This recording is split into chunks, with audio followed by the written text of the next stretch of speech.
तो किसी का भी अगर चार्ज ज्यादा होगा, ठीक है, किसी भी एलिमेंट पर अगर चार्ज पॉजिटिव चार्ज ज्यादा नंबर में लिखा हुआ है तो उसका रेडियस जो होता है वो कॉन्ट्रैक्ट हो जाता है। इन दोनों का रेडियस ऑलमोस्ट बराबर हो जाता है, ठीक है ना। तो क्योंकि रेडियस इनका ऑलमोस्ट बराबर है, सिमिलर रेडियस होता है, जिसकी वजह से इनको हम लोग क्या बोलते हैं बच्चों, केमिकल ट्विंस। अगला टर्म है बच्चों आयनाइजेशन एनर्जी। तो आयनाइजेशन एनर्जी क्या होती है, the minimum amount of energy required to remove one electron from an isolated gases atom. ठीक, अगर किसी एलिमेंट का ऑक्सीडेशन स्टेट हमको चेक करना है तो बेसिकली हम क्या चेक कर रहे हैं कि उसके आउटर मोस्ट से सेल से आउटर मोस्ट से कितने नंबर ऑफ इलेक्ट्रॉन को हम लोगों ने रिमूव किया हुआ है। जैसे Mn पर 2 पॉजिटिव चार्ज का मतलब क्या है कि हमने Mn के सबसे बाहर वाले सेल से 2 इलेक्ट्रॉन को रिमूव कर लिया। 6 पॉजिटिव चार्ज का मतलब कि आउटर मोस्ट से 6 इलेक्ट्रॉन निकाल लिया। 7 पॉजिटिव चार्ज का मतलब कि उसको ग्राउंड स्टेट मिल गया है, ठीक है। एक क्वेश्चन आता है बोर्ड में, आपसे पूछा जाता है कि which of the following transition metal, ठीक है, which of the following transition metal do not show variable oxidation state. कौन सा ट्रांजिशन मेटल है जो वेरिएबल ऑक्सीडेशन स्टेट शो नहीं करता, मतलब एक से ज्यादा ऑक्सीडेशन स्टेट शो नहीं करता, वो कौन सा एलिमेंट था, स्कैंडियम। अब आते हैं मैग्नेटिक मोमेंट पे। तो बेसिकली मैग्नेटिक मोमेंट जो होता है वो इस तरीके से है कि कोई भी स्पीसीज मैग्नेटिक फील्ड में रखने के बाद कितना अच्छे से मैग्नेटाइज हो सकता है ना। तो यहाँ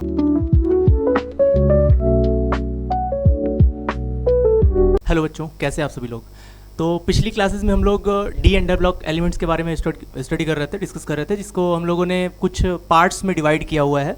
फर्स्ट पार्ट में हम लोगों ने इलेक्ट्रॉनिक कन्फिग्रेशन और एलिमेंट के निमोनिक्स, जिससे हम एलिमेंट का एटॉमिक नंबर वगैरह फाइंड कर सकते हैं, उनके कुछ बेसिक प्रॉपर्टीज जैसे कि मेल्टिंग और बॉइलिंग पॉइंट के बारे में हम लोगों ने स्टडी किया था। कुछ रेडियस का variation D block transition element के बारे में हम लोगों ने डिस्कस किया था। और आज हम लोग उसी सीक्वेंस में कुछ ऐसे एलिमेंट देखेंगे जिनका वेरिएशन बहुत स्लाइट डिफरेंट है, ठीक है। उसमें एक टर्म हमारा है लेंथेनॉइड कॉन्ट्रैक्शन, जिसको हम लोग फर्दर इस पर्टिकुलर वीडियो में कवर करने वाले हैं। तो आइए देखते हैं हम उस पर्टिकुलर वीडियो को, आइए देखते हैं हम लोग। तो lanthanoid contraction, basically lanthanoid contraction को हम लोग स्टार्ट करें उससे पहले एक छोटी सी स्टोरी है जिसको आपको समझना है कि किस तरीके से एटॉमिक रेडियस जो है वो इस पर्टिकुलर टर्म से अफेक्ट होता है, ठीक है।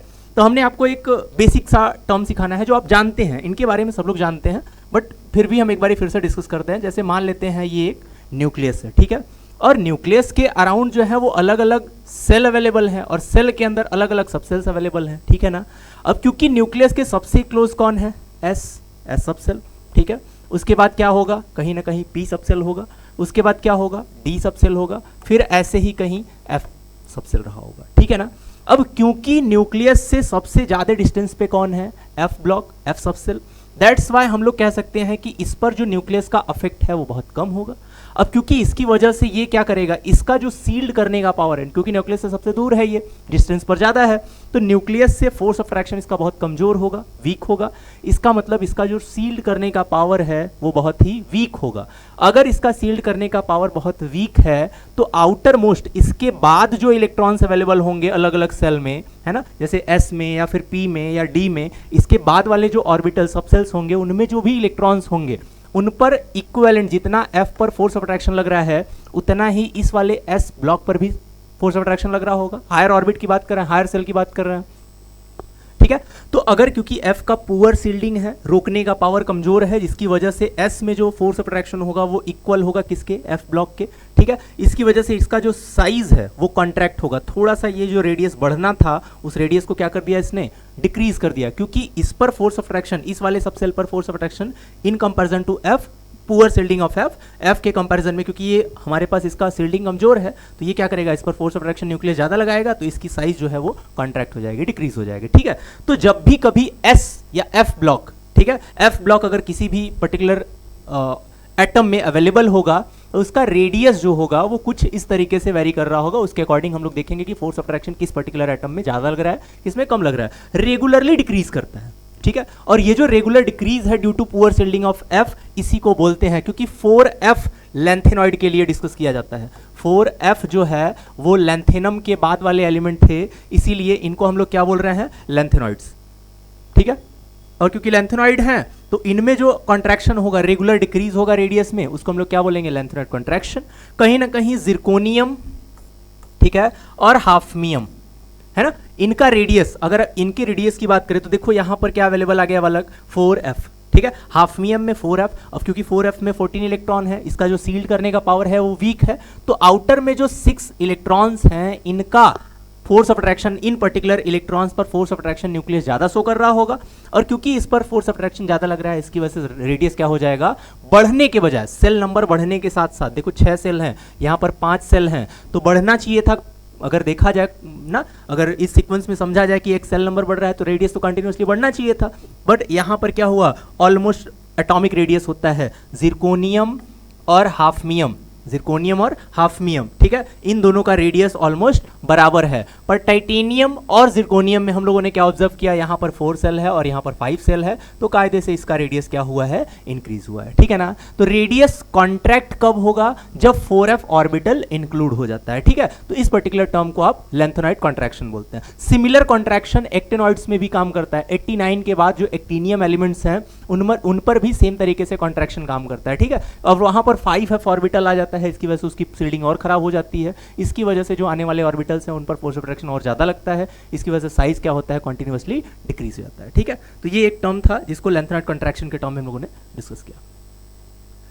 अब वही लेंथेनॉइड कॉन्ट्रैक्शन का कुछ रीजन दिया हुआ है।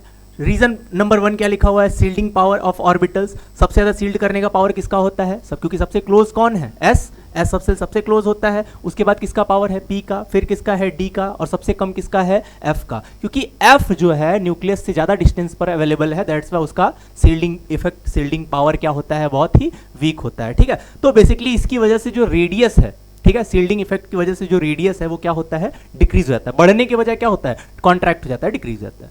ओके, नेक्स्ट दूसरा दिया हुआ है district increment on in charge. Charge basically इस तरीके से होता है कि अगर देखा जाए चार्ज का जो क्वांटिटी है ना, तो अगर फोर्स ऑफ अट्रैक्शन बढ़ जाएगा, सोचना किसी के ऑब्वियस है कि किसी पर 3 पॉजिटिव चार्ज है, किसी पर 2 पॉजिटिव चार्ज है, तो 3 पॉजिटिव वाले पर force of attraction, effective nuclear charge ज़्यादा लग रहा होगा, और क्योंकि उस पर चार्ज ज़्यादा होता है इसकी वजह से फोर्स ऑफ अट्रैक्शन ज़्यादा लगता है, और इसकी वजह से साइज क्या होता है, एटॉमिक या आयनिक रेडियस बेसिकली क्या होता है, डिक्रीज हो जाता है, ठीक है ना। तो हम लोग बेसिकली लेंथेनॉइड कॉन्ट्रैक्शन को डिस्कस कर रहे हैं, जिसमें हमने आपको बताया कि किस तरीके से एटॉमिक रेडियस जो है वो वेरी करता है।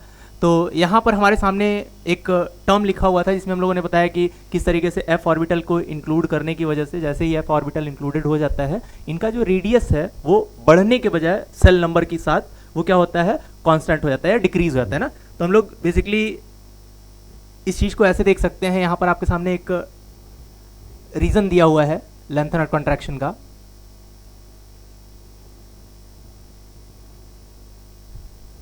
जैसे लेंथेनॉइड कॉन्ट्रैक्शन जो बेसिकली है वो इसकी वजह से दो एलिमेंट ऐसे हैं, जिरकोनियम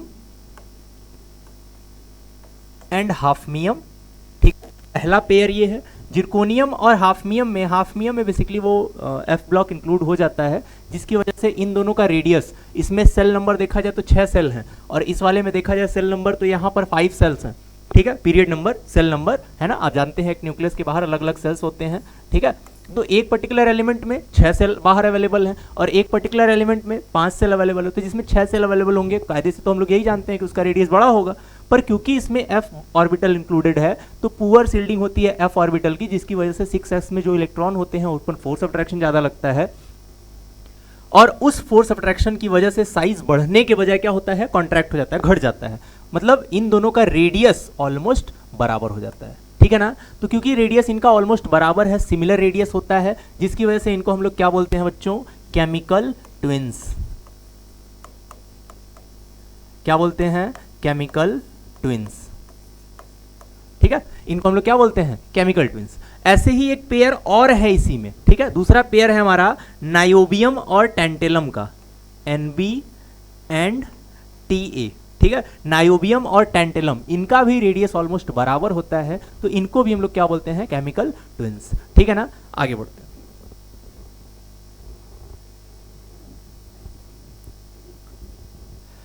अगला टर्म है बच्चों आयनाइजेशन एनर्जी। तो आयनाइजेशन एनर्जी क्या होती है, the minimum amount of energy required to remove 1 electron from an isolated gaseous atom, ठीक है। एक आइसोलेटेड गैसियस एटम के सबसे बाहर वाले सेल से एक इलेक्ट्रॉन को रिमूव करने के लिए जो अमाउंट ऑफ एनर्जी आप किसी एटम में, किसी पर्टिकुलर स्पीसीज में लगाते हो, तो एक इलेक्ट्रॉन रिमूव होता है, तो वो एक इलेक्ट्रॉन को रिमूव करने में जो अमाउंट ऑफ एनर्जी खर्च करते हैं हम लोग, उसी को बोलते हैं आयनाइजेशन एनर्जी, ठीक है। तो अगर आयनाइजेशन एनर्जी की वैल्यू देखी जाए तो कायदे से कुछ फैक्टर पे ये डिपेंड करेगा। जो आयनाइजेशन एनर्जी होती है वो इफेक्टिव न्यूक्लियर चार्ज के साथ में, जैसे इफेक्टिव न्यूक्लियर चार्ज अगर ज्यादा होगा तो आयनाइजेशन एनर्जी की वैल्यू भी ज्यादा होगी। क्यों, क्योंकि फोर्स ऑफ अट्रैक्शन, जितना force of attraction outer most electron और सेंटर के बीच में लग रहा होगा, आपको इस इलेक्ट्रॉन को यहां से रिमूव करने में उतना ही ज्यादा अमाउंट ऑफ एनर्जी खर्च करना पड़ेगा। तो इसका मतलब ये हो गया कि अगर किसी एटम में इफेक्टिव न्यूक्लियर चार्ज अगर ज्यादा होगा तो उस पर्टिकुलर एटम से इलेक्ट्रॉन को निकालना हमारे लिए मुश्किल होगा, ठीक है ना।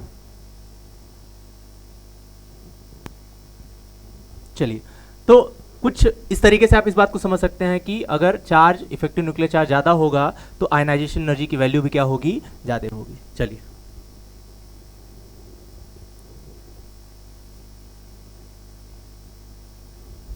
जैसे आप अगर एटॉमिक रेडियस के कंपैरिजन में देखना चाहेंगे तो जनरली क्या होता है, जिस पर्टिकुलर एटम का रेडियस कम होता है उससे इलेक्ट्रॉन निकालना मुश्किल होता है, और जिस एटम का रेडियस ज़्यादा होता है उससे इलेक्ट्रॉन आप आसानी से रिमूव कर सकते हो, ठीक है। बट यहाँ पर कुछ वेरिएशन है जिनको आपको ध्यान से समझना होगा। आप साथ में एक बात और जानते हैं, ठीक है, कि अगर कोई एलिमेंट लिखा हुआ है और उसके इलेक्ट्रॉनिक कॉन्फ़िगरेशन में सभी क्या हैं, फुली फिल्ड हैं, सब फुली फिल्ड इलेक्ट्रॉन्स अवेलेबल हैं, ठीक है, उनके सारे ऑर्बिटल्स क्या हैं, फुली फिल्ड हैं, ठीक है, तो उसमें सबसे ज्यादा अमाउंट ऑफ एनर्जी खर्च करनी पड़ेगी। उसके बाद किसका नंबर आता है, हाफ फिल्ड का। और सबसे कम अमाउंट ऑफ एनर्जी किसमें लगानी पड़ती है बच्चों, पार्शियल फील्ड में, ठीक है। पार्शियल फील्ड में सबसे कम एनर्जी है, उससे ज्यादा हाफ फील्ड में है, और सबसे ज्यादा फुली फील्ड में है। तो देखो, आप जानते हो 3D सीरीज में, पहले ट्रांजिशन सीरीज में जो वेरिएशन होता है एटॉमिक रेडियस का, वो कैसे होता है, जब हम लेफ्ट टू राइट चलते हैं तो पहले रेडियस क्या होता है, डिक्रीज होता है, फिर मिड में कांस्टेंट हो जाता है, और एंड ऑफ द सीरीज क्या होता है, रेडियस इंक्रीज होता है। उसके अकॉर्डिंग अगर देखा जाए तो जिंक और कॉपर में जिंक का जो रेडियस है, क्योंकि जिंक सबसे एंड का एलिमेंट है, तो इसका रेडियस ज्यादा होता है इन कंपेरिजन टू कॉपर के, ठीक है।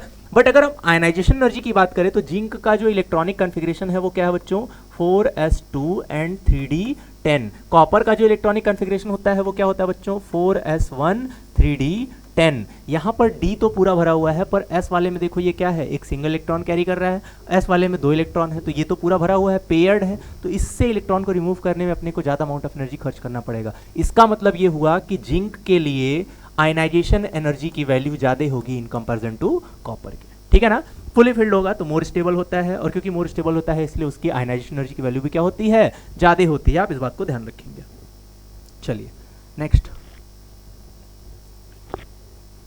कुछ एलिमेंट का आयनाइजेशन एनर्जी इस तरीके से भी वेरी कर रहा है। जैसे क्रोमियम और कॉपर का रेडियस देखा जाए तो क्रोमियम का जो रेडियस होता है वो ज्यादा होता है इन कंपेरिजन टू किसके, Mn के, ठीक है, मैंगनीज के, ठीक है। पर आयनाइजेशन एनर्जी की वैल्यू अगर देखी जाएगी तो Mn की जो आयनाइजेशन एनर्जी है वो ज्यादा होती है इन कंपेरिजन टू क्रोमियम के। वो कुछ इस तरीके से है, क्योंकि अगर हम क्रोमियम, ठीक है, इसका इलेक्ट्रॉनिक कॉन्फ़िगरेशन करें तो कुछ इस तरीके से आप इलेक्ट्रॉनिक कॉन्फ़िगरेशन करते हो। जो क्रोमियम है इसका इलेक्ट्रॉनिक कॉन्फ़िगरेशन होता है 4s1 एंड 3d5, और इसका जो इलेक्ट्रॉनिक कॉन्फ़िगरेशन होता है वो होता है 4s2 एंड 3d5, ठीक है। तो यहाँ पर देखो s में 2 इलेक्ट्रॉन है, यहाँ पर s में 1 इलेक्ट्रॉन है, ये तो हाफ फील्ड है, हाफ फील्ड है, d की वजह से इलेक्ट्रॉनिक कॉन्फ़िगरेशन आप नहीं बता पा रहे हैं, पर यहाँ पर क्या है, s में 1 इलेक्ट्रॉन और यहाँ पर s में 2 इलेक्ट्रॉन, तो ये तो पेयर्ड हो गया ना, तो इससे अमाउंट ऑफ एनर्जी ज़्यादा लगेगी आपको फर्स्ट आयनाइजेशन एनर्जी के लिए, ठीक है। तो क्योंकि फुली फील्ड है दैट्स वाई उसकी स्टेबिलिटी ज़्यादा है, तो स्टेबल होगा तो ज़्यादा आयनाइजेशन एनर्जी की वैल्यू लगेगी, ठीक है। तो इस तरीके से आप किसी का भी आयनाइजेशन एनर्जी कंपेयर कर सकते हैं। चलिए नेक्स्ट,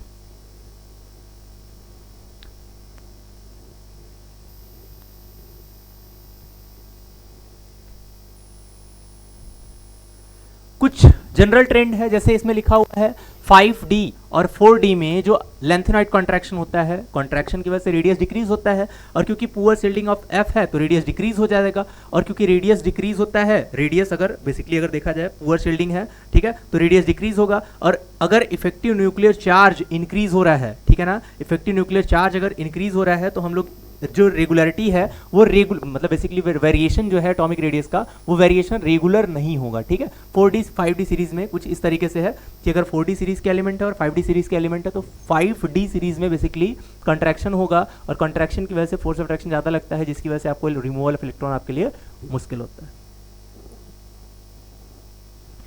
उसके बाद कुछ प्रॉपर्टीज है जिनको हमको डिस्कस करना है। ऑक्सीडेशन स्टेट लिखा हुआ है, फॉर्मेशन ऑफ कॉम्प्लेक्स कंपाउंड लिखा हुआ है, स्टैंडर्ड इलेक्ट्रोड पोटेंशियल या रिएक्टिविटी जिसको हम लोग बोल रहे हैं। आपने रिएक्टिविटी सीरीज पढ़ी हुई है ना, कि कौन सा एलिमेंट किस पर्टिकुलर एलिमेंट को रिएक्ट करेगा नहीं करेगा, तो उसकी पर्टिकुलर रिएक्टिविटी किस तरीके से होगी, डिस्प्लेस कर पाएगा कि नहीं कर पाएगा। मैग्नेटिक बिहेवियर है, आप अलग अलग एलिमेंट का मैग्नेटिक बिहेवियर जानते हो, कुछ मैग्नेट बनते हैं कुछ नहीं बन पाते हैं। कलर कंपाउंड है, transition element generally colour compound form करते हैं। Formation of complex compound, transition element जो है वो कॉम्प्लेक्स कंपाउंड फॉर्म करते हैं। कैटेलिटिक प्रॉपर्टी, ट्रांजिशन एलिमेंट जो है वो कैटलिस्ट बनाते हैं। फॉर्मेशन ऑफ इंटरस्टिशियल कंपाउंड, कुछ ऐसे कंपाउंड होते हैं जो जनरली बहुत हार्ड होते हैं, ठीक है, उनको हम लोग इंटरस्टिशियल कंपाउंड बोलते हैं। उनको कटिंग आर्टिकल्स के लिए यूज़ किया जाता है, बोरिंग के लिए यूज़ किया जाता है, ठीक है।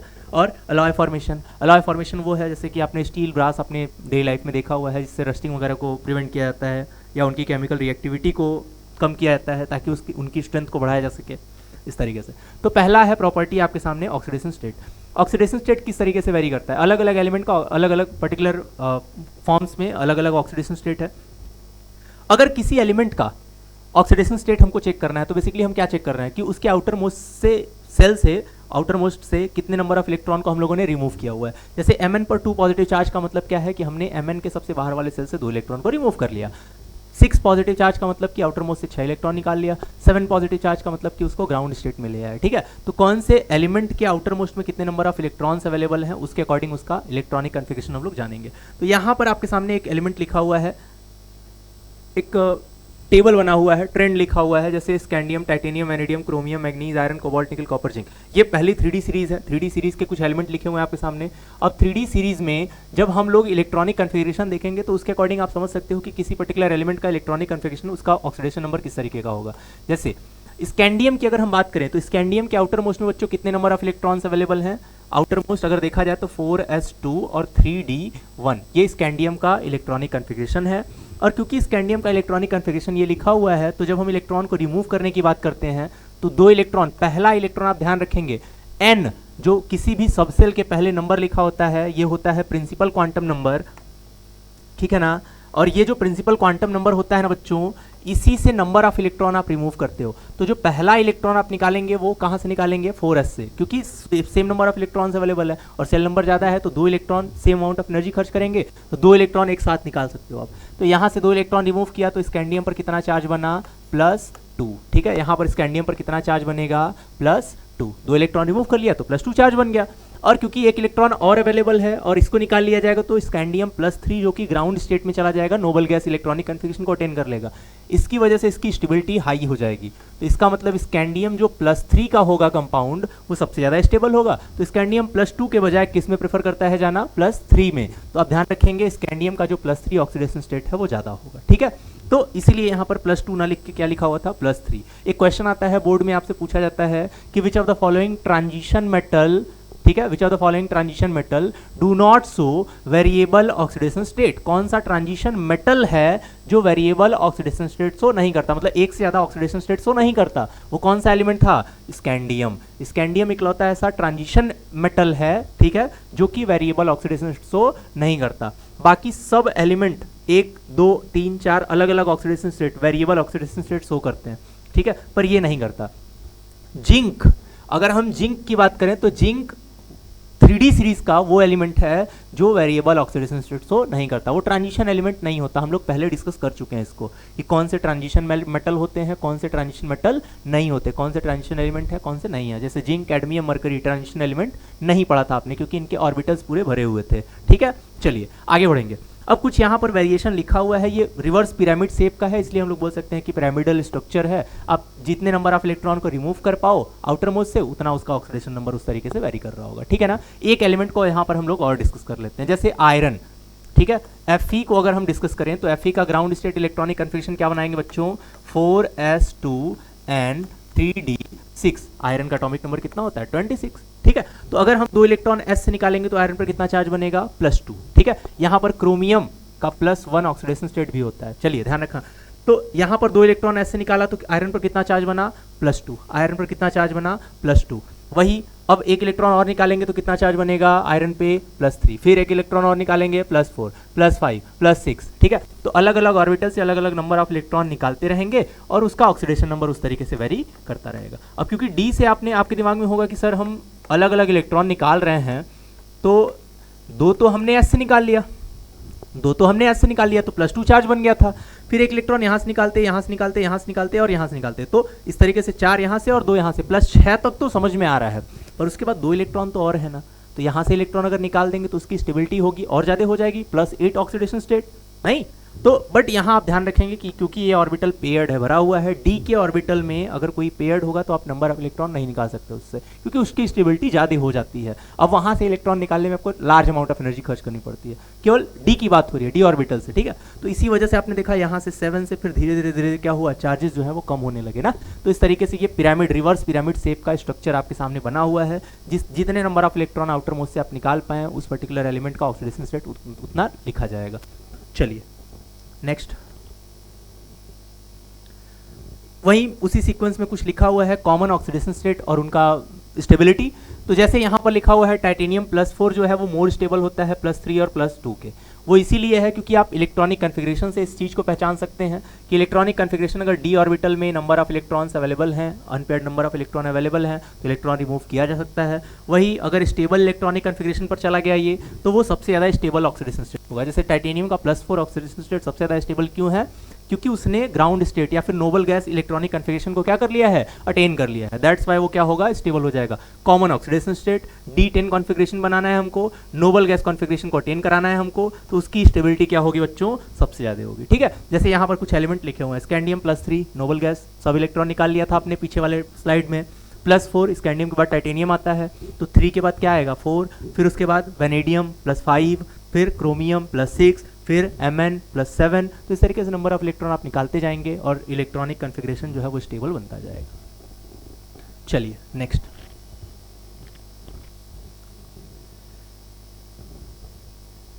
इसके बाद लिखा हुआ है oxidation state of 3D transition element. Transition element का जो ऑक्सीडेशन स्टेट है वो किस तरीके का है, तो जो कॉमन ऑक्सीडेशन स्टेट है ना, आप थोड़ा सा इस बात को ध्यान रखेंगे कि अगर D5 कॉन्फ़िगरेशन आपके सामने, दो एलिमेंट है जिनका D5 कॉन्फ़िगरेशन है, ठीक है, पेयर्ड कॉन्फ़िगरेशन है ना, Mn+2 और Fe+3, ठीक है, दोनों का इलेक्ट्रॉनिक कॉन्फ़िगरेशन आपके सामने इस तरीके से लिखा हुआ है। D5 इलेक्ट्रॉनिक कॉन्फ़िगरेशन का मतलब क्या है, ये हाफ फील्ड हो गया, ठीक है, और हाफ फील्ड हो गया तो उसकी स्टेबिलिटी होगी, वो स्टेबल होगा। ठीक है, कोई भी ऑक्सीडेशन स्टेट, जैसे इन दोनों को कंपेयर करना हुआ अगर हमको, है ना, +3 +4 को अगर कंपेयर करना हुआ, +2 +3 को कंपेयर करना हुआ, अलग अलग ऑक्सीडेशन नंबर को कंपेयर करना हुआ, जैसे आयरन पर यहाँ +2 अगर हमने चार्ज लिख दिया, तो यहाँ पर इलेक्ट्रॉनिक कन्फिग्रेशन जब हम लोग करेंगे तो +3 जो है वो half field electronic configuration attain कर चुका है। कैसे, हम लोगों ने अभी पीछे देखा था, आयरन का इलेक्ट्रॉनिक कन्फिग्रेशन क्या होता है, 4s2 3d6, ये आयरन का ग्राउंड स्टेट होता है। 2 इलेक्ट्रॉन यहाँ से निकाल लेंगे तो आयरन पर 3d6 बचेगा, और d के 5 ऑर्बिटल होते हैं पर बॉक्स 2 इलेक्ट्रॉन के हिसाब से, ये क्या है, पार्शियल फील्ड है। यहाँ से इलेक्ट्रॉन आपने निकाल दिया पूरा, पर ये क्या है, पार्शियल फील्ड है। वही +3 अगर चार्ज होगा तो एक इलेक्ट्रॉन इससे भी निकल जाएगा, तो सब क्या हो जाएंगे, हाफ फील्ड। और आपने पढ़ा था पीछे कि सबसे ज़्यादा स्टेबल कौन होता है, फुल फील्ड, ज़्यादा अमाउंट ऑफ एनर्जी भी खर्च करते हैं उससे, उसकी स्टेबिलिटी सबसे ज़्यादा हो जाती है ना। तो इसके अकॉर्डिंग आप बोल सकते हैं कि जो कॉमन ऑक्सीडेशन स्टेट है वो स्टेबिलिटी को अटेन करके भी बनाया जा सकता है। जितना ज़्यादा स्टेबिलिटी, मतलब जितना ज़्यादा कॉमन ऑक्सीडेशन स्टेट की स्टेबिलिटी, ठीक है, अगर वो फुली फील्ड है तो सबसे ज़्यादा स्टेबल होगा, हाफ फील्ड है तो उससे कम होगा, और सबसे कम कौन होगा, पार्शियल फील्ड। चलिए नेक्स्ट, कुछ एलिमेंट है जिनका रिमूवल ऑफ इलेक्ट्रॉन आप इस तरीके से देख सकते हैं। जैसे यहाँ से नंबर ऑफ इलेक्ट्रॉन निकाला जा रहा है, एस से number of electron required, amount of energy required to remove 1 electron. ठीक है, तो अगर किसी भी ऑर्बिटल में इस तरीके से नंबर दिया हुआ है तो एनर्जी निकालने में जो अमाउंट ऑफ एनर्जी खर्च कर रहे हैं उसी को बोलते हैं हम लोग आयनाइजेशन एनर्जी। तो स्कैंडियम +1 है तो 1 इलेक्ट्रॉन निकाला आपने, 1 इलेक्ट्रॉन यहाँ दिया हुआ है, एक उसमें दिया हुआ है तो 1 इलेक्ट्रॉन निकाल लिया, फिर 2 इलेक्ट्रॉन निकाला तो 1 इलेक्ट्रॉन यहाँ से निकाला। ठीक है, पर प्लस स्कैंडियम +2 का मतलब क्या है, हमारे पास जो कॉमन ऑक्सीडेशन स्टेट है, स्कैंडियम के 2 s के इलेक्ट्रॉन एक साथ निकाल लिया तो number of amount of energy जो है वो बराबर लग रही है। इसके अकॉर्डिंग आप बोल सकते हैं कि स्कैंडियम जो है +2 +1 या स्कैंडियम के बजाय वो कहाँ रहना चाहता है, +3 ऑक्सीडेशन स्टेट में, क्योंकि वो नोबल गैस इलेक्ट्रॉनिक कन्फिग्रेशन को अटेन कर सकता है। ठीक है, ऑक्सीडेशन स्टेट जैसे पी ब्लॉक के अकॉर्डिंग अगर देखा जाए तो इनर्ट पेयर इफेक्ट क्या होता है, lower oxidation state are favoured by heavier metals.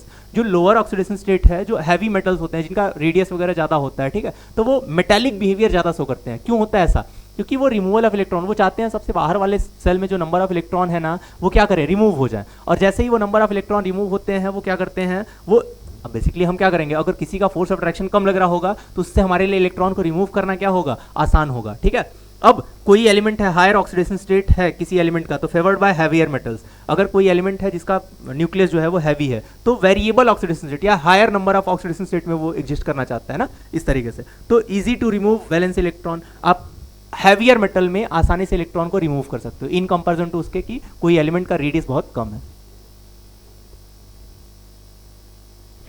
Stability का कुछ ऑर्डर दिया हुआ है इस तरीके से कि कौन सा पर्टिकुलर ऑक्साइड जो है वो ज़्यादा स्टेबल रहा होगा ना। तो हायर ऑक्सीडेशन स्टेट अगर दिया हुआ है, हैवी मेटल है तो हायर ऑक्सीडेशन स्टेट में उसकी स्टेबिलिटी ज़्यादा रही होगी। ठीक है, जैसे यहाँ पर लिखा हुआ है आपके सामने क्रोमियम ना, इसका ऑक्सीडेशन स्टेट ठीक है। तो क्योंकि क्रोमियम जो है वो अपने ऑक्सीडेशन स्टेट में देखा जाए तो क्या है +6, ठीक है, पर ये क्या है, ये +6 है। तो हैवी, अभी हम लोगों ने क्या पढ़ा कि heavier oxidation state higher oxidation state में रहना चाहिए। हैवियर मेटल जो होते हैं जिनका मास ज्यादा होता है ना, तो क्योंकि क्रोमियम से हैवी कौन है, मोलिब्डेनम और वेनेडियम, ठीक है। तो इन दोनों का क्योंकि मास ज्यादा है, हैवी मेटल्स हैं, तो ये हायर ऑक्सीडेशन स्टेट में ज्यादा स्टेबल होंगे। यानी कि ये क्या है, ऑक्सीडाइज है। ये बेसिकली क्या करेंगे, ये ऑक्सीडाइज नहीं कर सकते दूसरे को, पर वही क्या है, क्रोमियम जो है वो एसिडिक मीडियम में ऑक्सीडाइजिंग, स्ट्रॉन्ग ऑक्सीडाइजिंग एजेंट की तरह बिहेव करता है। वो क्यों होता है, क्योंकि ये हैवियर मेटल नहीं है, लाइटर मेटल है, ट्रांजिशन एलिमेंट में 3D सीरीज का एलिमेंट है। तो ये क्या करना चाहेगा, ये हायर ऑक्सीडेशन स्टेट के बजाय लोअर ऑक्सीडेशन स्टेट में रहना ज़्यादा प्रेफर करेगा। तो ये क्या करेगा, अपने +6 ऑक्सीडेशन स्टेट को रिड्यूस करके +2 +3 में चेंज होना चाहेगा ना, +4 में चेंज होना चाहेगा।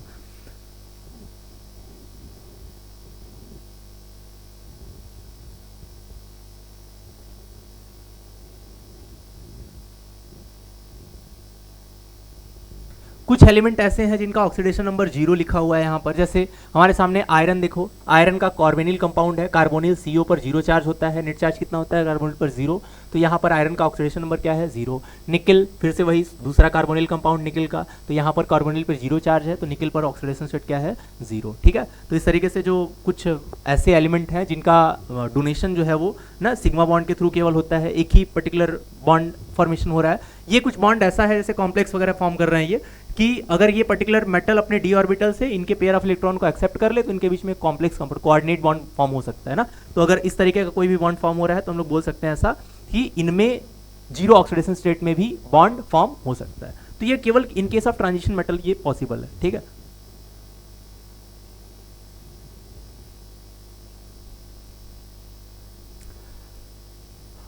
अब देखो, जैसे ये स्टेबिलिटी है, स्टेबिलिटी कुछ फैक्टर पे डिपेंड करती है, किसी भी ऑक्साइड का, किसी भी का भी ऑक्सीडेशन स्टेट ना कुछ फैक्टर पे डिपेंड करता है। जैसे यहाँ पर लिखा हुआ है स्टेबिलिटी थ्रू ना हायर लैटिस एनर्जी, किसी का लैटिस एनर्जी 1 मोल स्पीसीज फॉर्म करने के लिए जो अमाउंट ऑफ एनर्जी रिलीज होती है, 1 मोल क्रिस्टल लैटिस बनाने के लिए, आयनिक कंपाउंड बनाने के लिए ना 1 मोल, ठीक है, जो अमाउंट ऑफ एनर्जी रिलीज होती है उसको बोलते हैं लैटिस एनर्जी। तो जितना ज्यादा अमाउंट ऑफ एनर्जी रिलीज होगा कंपाउंड उतना स्टेबल होगा, यही ना। तो अगर हम इस तरीके से समझना चाहें कि ऑक्सीडेशन स्टेट किस तरीके से है, तो फ्लोरीन जो है stabilises the highest oxidation state. अगर फ्लोरीन का 2 कंपाउंड लिखा हुआ है, ठीक है, और जिस पर्टिकुलर कंपाउंड में हम लोग ये ऐसा देखेंगे कि जिस पर्टिकुलर कंपाउंड में उसका ऑक्सीडेशन स्टेट ज्यादा होगा, ठीक है, अगर फ्लोरीन क्रोमियम का ट्राईफ्लोराइड दिया हुआ है और क्रोमियम का हेक्साफ्लोराइड दिया हुआ है, तो जो हेक्साफ्लोराइड होगा वो ज़्यादा स्टेबल होगा ना, क्योंकि यहाँ पे स्टेटमेंट लिखा हुआ है आपके सामने, fluorine stabilises the highest oxidation state. जो जितना ज़्यादा ऑक्सीडेशन स्टेट में होगा, ठीक है, उसकी स्टेबिलिटी उतनी हाई होगी इन केस ऑफ फ्लोरीन ना, मोस्ट इलेक्ट्रोनेगेटिव एटम बेसिकली, ठीक है। ऑक्साइड्स लिखा हुआ है, ऑक्साइड्स 3D एलिमेंट के, तो जो 3D सीरीज के एलिमेंट हैं ना, उसमें ऑक्सीजन जो है उनका ऑक्सीडेशन स्टेट कुछ इस तरीके का है कि oxidation state exceeds that of fluorine, मतलब जो एबिलिटी है, the ability of oxygen to stabilise these high oxidation state exceeds that of fluorine, ठीक है। मतलब हमारे सामने अगर फ्लोरीन दिया हुआ है और ऑक्साइड दिया हुआ है, ठीक है, तो जो Mn है वो हाईएस्ट ऑक्सीडेशन स्टेट फ्लोरीन के कंपैरिजन में ऑक्सीजन के साथ शो कर रहा होगा ज़्यादा। यानी अगर हमारा फ्लोराइड है और ऑक्साइड दिया हुआ है तो उस केस में ऑक्साइड जो होगा उसकी स्टेबिलिटी हायर ऑक्सीडेशन स्टेट के साथ ज़्यादा होगी और फ्लोराइड की कम होगी, ठीक है। तो इस तरीके से आप स्टेबिलिटी जो है वो बेसिकली चेक कर सकते हैं 2 एलिमेंट का। वो कुछ इस तरीके से भी हो सकता है कि जिससे ऑक्सीजन जो है मल्टीपल बॉन्ड फॉर्म कर सकता है ना।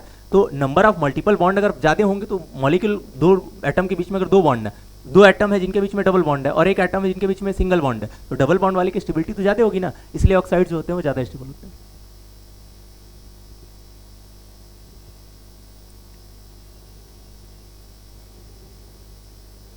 देखो, इलेक्ट्रोड पोटेंशियल या रिएक्टिविटी को कुछ हम लोग इस तरीके से समझ सकते हैं कि number of removal of electron, जैसे यहाँ पर देखो लिखा हुआ है एक मेटल है, ठीक है, मेटल ने n नंबर ऑफ इलेक्ट्रॉन को क्या किया है, रिलीज किया है या एक्सेप्ट किया है। मेटल आयन दिया हुआ था, यहाँ पर मान लो मेटल पर ऑक्सीडेशन स्टेट जो है कुछ इस तरीके का दिया हुआ है कि कुछ चार्ज है उस पर, तो उसने n नंबर ऑफ इलेक्ट्रॉन को एक्सेप्ट किया तो मेटल के फॉर्म में चेंज हुआ है। तो हम लोग क्या यहाँ पर क्या देख रहे हैं, इसका रिडक्शन हो रहा है ना। तो इसका जो पोटेंशियल होगा, ये पर्टिकुलर यहाँ से यहाँ पहुँचने में जो पोटेंशियल लगा होगा ना इस पर्टिकुलर एलिमेंट के लिए, उसको हम लोग क्या बोलते हैं, स्टैंडर्ड इलेक्ट्रोड पोटेंशियल, ठीक है। इसको हाइड्रोजन के रेस्पेक्ट में इलेक्ट्रोकेमिस्ट्री में आप डिटेल में पढ़ेंगे कि किस तरीके से ये कैलकुलेट किया जाता है। ये अलग अलग एलिमेंट्स के लिए, अलग अलग मेटल के लिए कैलकुलेट किया हुआ है ना, हाइड्रोजन के रेस्पेक्ट में ये पर्टिकुलर एलिमेंट को रख के, ठीक है, उनका ई नॉट वैल्यू जो है वो कैलकुलेट किया जाता है।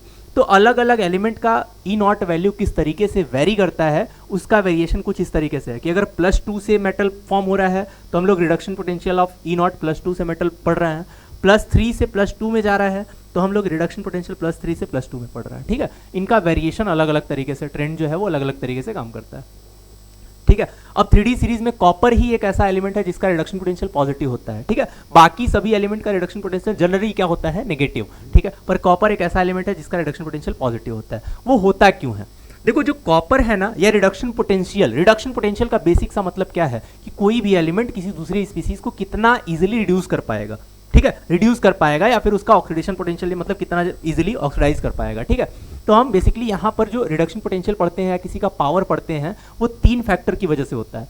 एक पहला है आयनाइजेशन एनर्जी, किस तरीके से उसकी आयनाइजेशन एनर्जी वेरी कर रही है।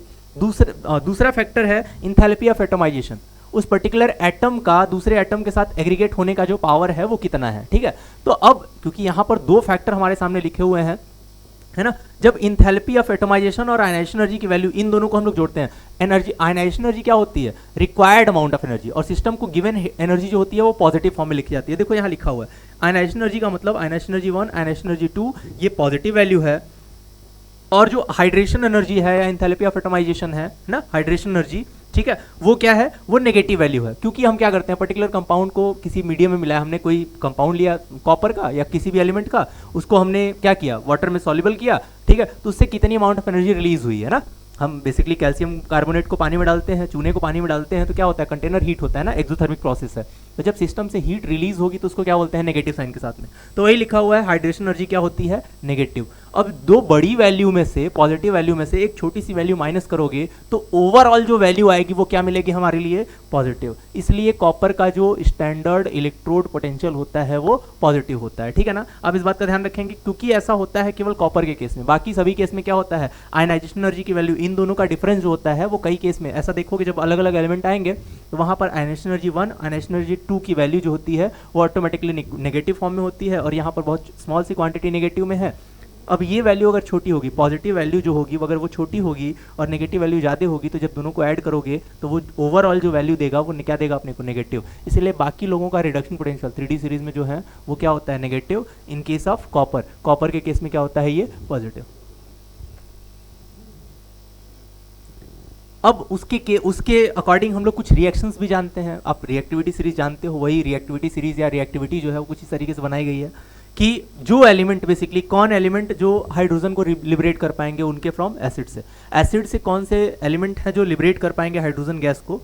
तो यहाँ पर देखो एक रिएक्शन लिखा हुआ है कॉपर, ठीक है, copper plus HCl do not gives, मतलब यहाँ पर रिएक्शन नहीं बन रहा है, प्रोडक्ट नहीं फॉर्म होगा, ठीक है, इस तरीके से कंपाउंड नहीं बनेंगे, ठीक है। पर वहीं जिंक लिखा हुआ है, HCl लिखा हुआ है, तो जिंक क्लोराइड प्लस H2 लिखा हुआ है। तो जिस पर्टिकुलर एलिमेंट के लिए रिएक्टिविटी सीरीज में हम लोग देखेंगे वो अगर रिएक्टिविटी सीरीज में कॉपर के ऊपर लिखा हुआ है, ठीक है, यानी उसकी रिएक्टिविटी ज़्यादा है, तो वो क्या करेगा, हाइड्रोजन को क्या करेगा, रिलीज कर देगा। और वही अगर जिंक है तो जिंक के केस में ये रिएक्टिविटी सीरीज में वो नीचे लिखा हुआ है, तो इस केस में ये क्या करेगा, जिंक इसको लिबरेट कर पाएगा हाइड्रोजन को। पर इस केस में, कॉपर वाले केस में वो रिएक्शन नहीं होगा।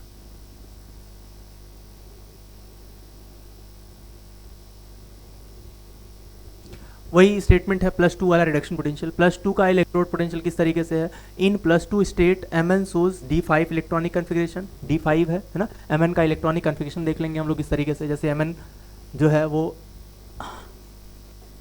Mn का इलेक्ट्रॉनिक कन्फिग्रेशन क्या है 25 के लिए 4s2 3d5, ठीक है। तो अगर +2 देखा जाए तो यहाँ से 2 इलेक्ट्रॉन रिमूव कर लिया जाएगा, तो D के 5 और electrons 5 number of electron D वाले ऑर्बिटल में है, ठीक है। तो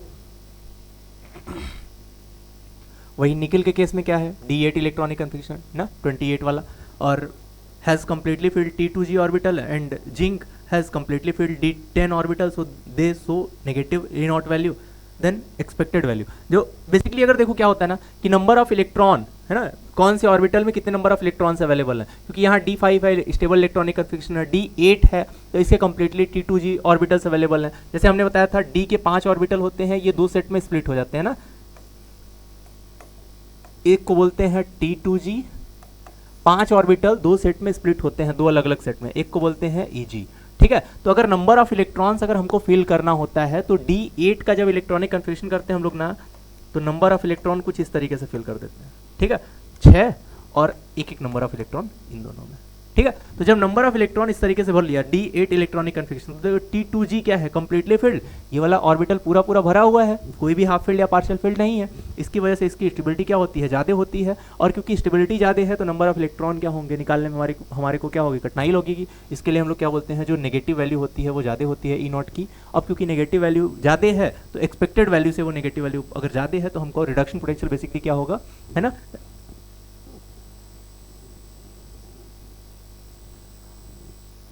उसके बाद दिया हुआ हाइड्रेशन एनर्जी ना, हाइड्रेशन एनर्जी बेसिकली आपको समझा मैंने क्या है कि निकल +2 has highest negative enthalpy of hydration, charge density की वजह से उसका एंथैल्पी ऑफ हाइड्रेशन जो है वो ज्यादा होता है।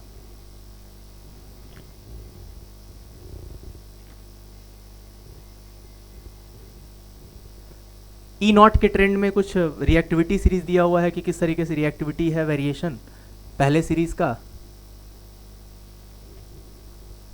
अब आते हैं मैग्नेटिक मोमेंट पे।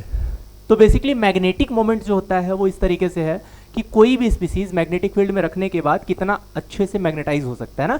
तो यहाँ पर हमारे सामने एक टर्म दिया हुआ है मैग्नेटिक मोमेंट, जो कि स्पिन मैग्नेटिक मोमेंट के बारे में है। ठीक है, तो एंगुलर मैग्नेटिक मोमेंट और स्पिन मैग्नेटिक मोमेंट ये दोनों चीज़ें हम लोग कैलकुलेट कर सकते हैं, बट यहाँ पर हमारे सिलेबस में केवल क्या है, स्पिन मैग्नेटिक मोमेंट, तो हम लोग उसको कैलकुलेट करेंगे। एफ सब सेल होते हैं तो वहाँ पर हम एंगुलर मैग्नेटिक मोमेंट भी लेके चलते हैं साथ में।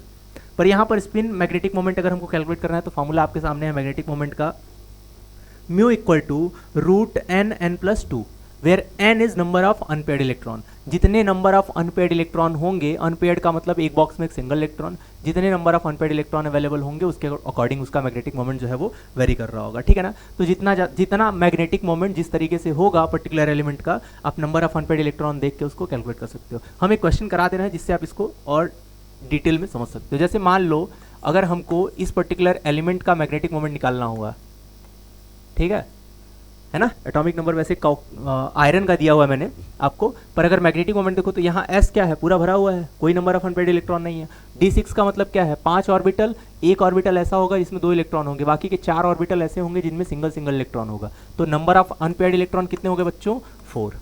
ठीक है, अब इस फॉर्मूले के अकॉर्डिंग अगर n की वैल्यू 4 रखी जाए तो क्या पढ़ सकते हैं हम लोग, म्यू इक्वल टू √4 प्लस, सही है ना, Bm मतलब बोर मैग्नेट्रॉन। ठीक है, यूनिट होती है ये B.m, बोर मैग्नेट्रॉन ये यूनिट होती है उसकी। तो इस तरीके से इसको क्या कर सकते हैं हम लोग, √24 Bm। ठीक है, तो ये पर्टिकुलर स्पीसीज का, किसी भी स्पीसीज का इस फॉर्मूले की हेल्प से आप मैग्नेटिक मोमेंट कैलकुलेट कर सकते हैं। चलिए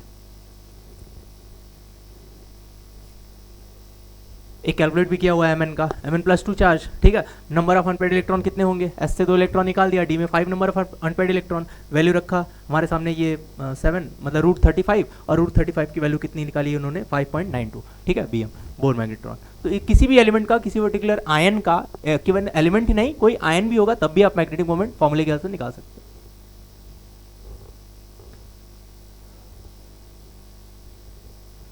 इसके बाद क्या लिखा हुआ है, फॉर्मेशन ऑफ कलर्ड कंपाउंड। क्योंकि कलर्ड कंपाउंड इसलिए फॉर्म करते हैं क्योंकि इनमें number of unpaired electron available होते हैं, और क्योंकि नंबर ऑफ अनपेयर्ड इलेक्ट्रॉन है तो एक्साइटमेंट होगा, अलग अलग इलेक्ट्रॉन जो है वाइब्रेट करेंगे अलग अलग ऑर्बिटल्स में, इसकी वजह से क्या होते हैं वो, उनके कंपाउंड जो होते हैं वो कलर्ड फॉर्म करते हैं। ठीक है,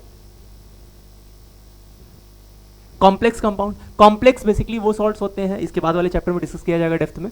कॉम्प्लेक्स कंपाउंड, कॉम्प्लेक्स सॉल्ट वो सॉल्ट होते हैं जो कि अपने कॉन्स्टिट्यूएंट आयंस में डिसोसिएट नहीं होते। फॉर एग्जांपल अगर ये स्फीयर के अंदर जो देखा जाए, आयरन+3 का अगर आप केमिकल टेस्ट करना चाहोगे, केमिकल्स की हेल्प से कुछ टेस्ट ट्यूब में मिला के अलग अलग केमिकल, अगर आप आयरन+2 को चेक करना चाहोगे, ठीक है, +3 का ऑक्सीडेशन स्टेट, यहाँ +3 है आयरन का, तो अगर आयरन का ऑक्सीडेशन स्टेट +3 आप चेक करना चाहोगे ना केमिकल की हेल्प से, तो आपको यहाँ पर वो टेस्ट नहीं मिलेगा। क्या आयन अवेलेबल नहीं है, यहाँ तो आयन आपने लिख दिया +3 आयरन के ऊपर, पर अगर आप इसको केमिकल की हेल्प से टेस्ट करना चाहोगे तो ये फ्री फॉर्म में एग्जिस्ट नहीं करता है, आप इसको इस तरीके से टेस्ट नहीं कर सकते। तो ऐसे सॉल्ट जो अपने कॉन्स्टिट्यूएंट आयंस में ब्रेक नहीं होते हैं उनको हम लोग बोलते हैं कॉम्प्लेक्स कंपाउंड। तो ट्रांजिशन एलिमेंट के पास ये एबिलिटी है कि उनके पास number of unpaired electron available है ना, और उसकी वजह से वो क्या करते हैं, पहली बात कि सबसे इंपॉर्टेंट कंपाउंड्स कॉम्प्लेक्स कंपाउंड को फॉर्म कर सकते हैं, ठीक है। तो इसके आगे बेसिकली हम लोग अगली आने वाली क्लासेस में डिस्कस करेंगे। तो आज के लिए हमारे सामने कुछ टर्म्स हमने पढ़े, कुछ टॉपिक्स हमने पढ़े जिनको हमको थोड़ा समझना था, कुछ प्रॉपर्टीज़ हमने पढ़ी, अलग अलग एलिमेंट का वेरिएशन पढ़ा, ठीक है। आने वाली क्लासेस में और हम लोग इसके बारे में डिस्कस करेंगे और प्रॉपर्टीज़ के बारे में पढ़ेंगे और इनकी फिजिकल प्रॉपर्टी और केमिकल प्रॉपर्टीज़ के बारे में डिस्कस करेंगे, ठीक है। ट्रांजिशन एलिमेंट की रिएक्टिविटीज़ के बारे में डिस्कस करेंगे। तब तक के लिए जय हिंद।